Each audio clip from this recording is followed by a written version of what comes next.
Hello, students. Good morning. We have completed some parts of the chapter, The Expert Detectives. So, we shall start from this paragraph that is, well done, Nisad. I told him. I मतलब यहाँ पर माया को समझा रहा है.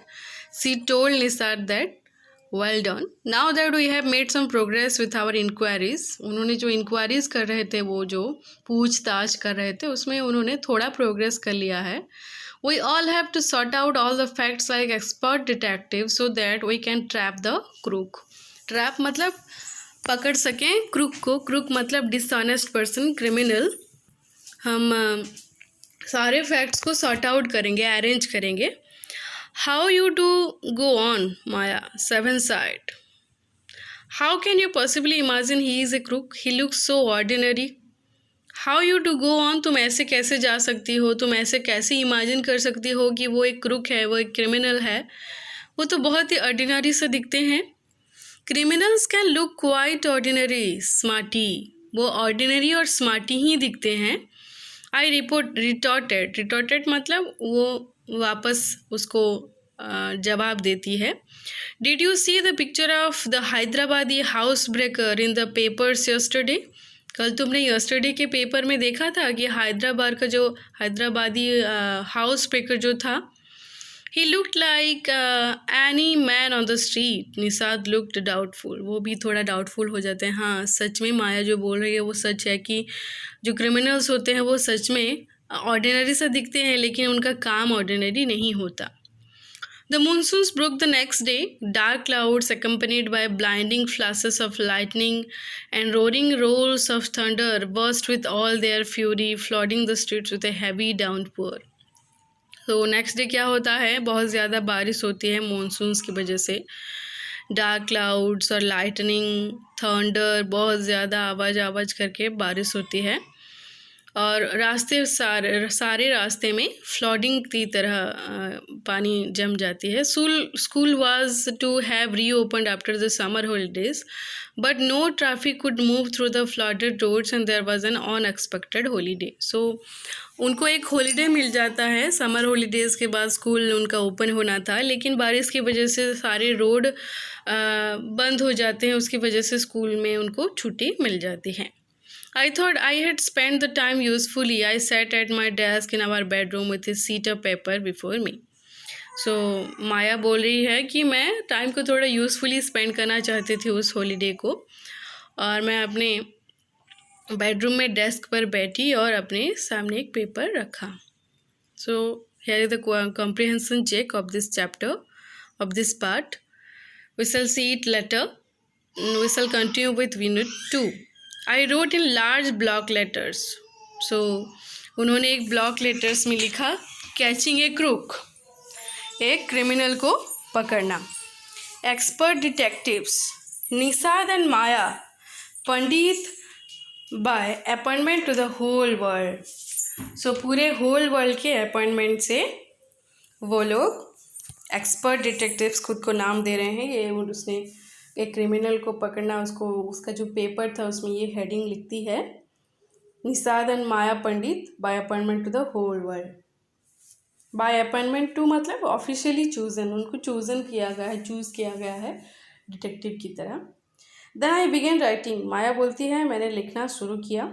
About half an hour later I turn toward seven who was lying on his tummy, chin cupped in his palms. देखो ये कैसे बैठा हुआ है, अपने चीन पर अपने हाथ को रखे हुए और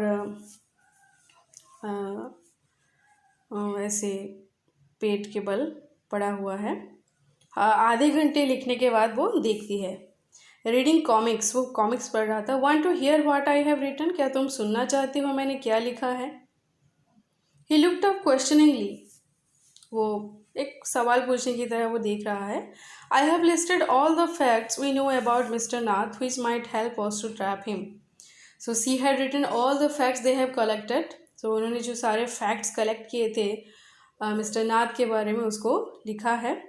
आई सेड वांट टू हियर, उन्होंने बोला सुनना चाहते हो. 7 नॉडेड, हाँ. Fact number 1, I read his name is mister Nath, we must discover his first name. हमें उनका पहला नाम डिस्कवर करना है, हमें सिर्फ उनका टाइटल पता है Mister Nath.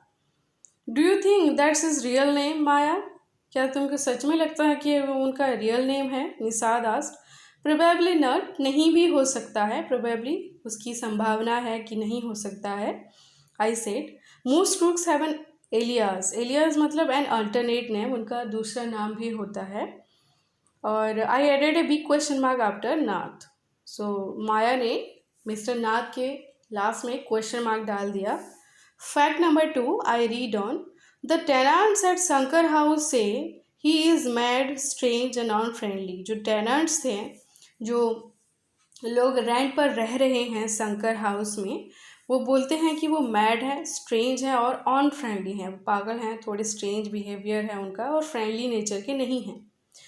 Fact number 3, he doesn't talk to anyone and is mannerless, उनके मैनर्स अच्छे नहीं हैं, वो किसी से बात नहीं करते।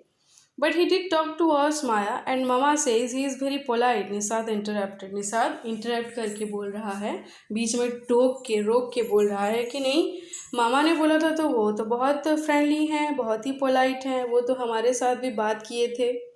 ही only talk to us because he had to, उन्होंने हमसे बात की इसलिए क्योंकि उनको बात करना पड़ा।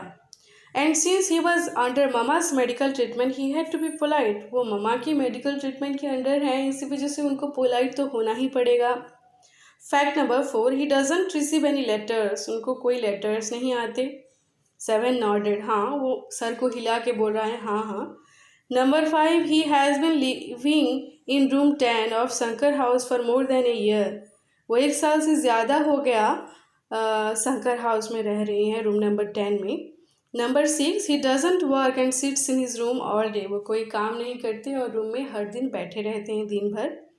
Number 7, the kids in Shankar house and even some of the grown ups are scared of him, जो बच्चे हैं और जो बड़े लोग भी हैं कुछ, उनसे डरे हुए रहते हैं। Number 8, he has no visitors except for his spectacled fair fat man who visits him on Sundays for lunch, उनके पास कोई विजिटर्स भी नहीं आते except one man who is fat, fair and wears spectacles.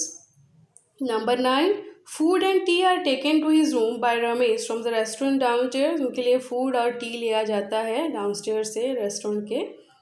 He doesn't care what he eats, pays his bill immediately and tips well, वो क्या खाते हैं उनको ज़्यादा उससे मतलब नहीं है और जल्दी ही बिल पे करते हैं, टिप्स भी देते हैं। That ends my list. Have I forgotten anything? 7. So जो लिस्ट बना रही थी माया वो एंड होता है यहाँ पर और वो पूछ रही है क्या मैं कुछ और भूल गई हूँ मिस्टर नाथ के बारे में। Nishad had obviously not been paying too much attention to my list of facts, so Nishad जो था वो ज़्यादा ध्यान नहीं दे रहा था फैक्ट्स पर।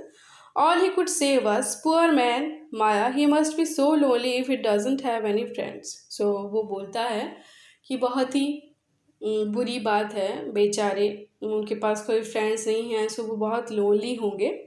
How can a crook have friends idiot, I almost shouted, Maya shout चिल्ला के बोलती है कि एक क्रूक का, एक क्रिमिनल का कैसे कोई फ्रेंड हो सकता है। At least he has one friend, the one who meets him on Sundays, चलो उनके पास कोई तो है कि जो उनको संडे पर उनसे मिलने आता है।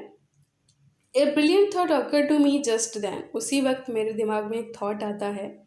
That man must be Mister Nath's accomplice in crime, accomplice मतलब हेल्पर, वो क्राइम में हेल्पर हो सकता है उनका। Maybe he keeps all the loot and he comes now and then to give part of it to his partner Mister Nath for expenses, that's it, I am sure I am right. वो बोल रही है कि जो सारी चीज़ें वो लोग लूटते हैं, चोरी करते हैं, वो सारी चीज़ों का जो कुछ पार्ट है, जो आधा है, वो शायद मिस्टर नाथ को देने आता हो संडे को उनके खर्च के लिए। और वो बोल रही है कि I am sure I am right, मैं श्योर हूँ कि मैं सही हूँ। If you insist on calling him a criminal I don't think I want to discuss anything with you Maya. Insist मतलब अगर तुम जोर दे रही हो, मुझे फोर्स कर रही हो कि वो एक क्रिमिनल ही है, तो मैं तुमसे इस बारे में कुछ डिस्कस नहीं करना चाहता। सेड निषाद एंग्रीली, वो गुस्से में बोलता है। He can't be such a bad man if he gives Ramesh such generous tips, वो इतना अच्छा टिप्स देते हैं रमेश को जो कि रेस्टोरेंट से उनके लिए खाना लेकर आता है, तो वो कैसे एक बैड मैन हो सकते हैं। Ramesh probably knows something about his past, so Mr. Nath must be bribing him to keep quiet. So माया बोल रही है कि रमेश शायद उनके पास्ट के बारे में कुछ जानता हो, उनके क्रिमिनल रिकॉर्ड्स के बारे में शायद रमेश को कुछ पता हो, इसी वजह से वो रमेश को ब्राइब कर रहे हैं. ब्राइब मतलब उनको ओडिया जदि कहवा launch देउछंती. Nisad glared at me with his arms tightly crossed across his chest. I was beginning to get fed up with him. So Nishad घूरता है किसको कि माया को अपने चेस्ट पर दोनों हाथ को ऐसे रख के, और माया फेड अप होने लगी थी, इरिटेटेड होने लगी थी निषाद से. Okay students, we shall stop this video here. We shall complete the rest part in the next video and do the question answers. Okay, thanks for watching the video. Bye.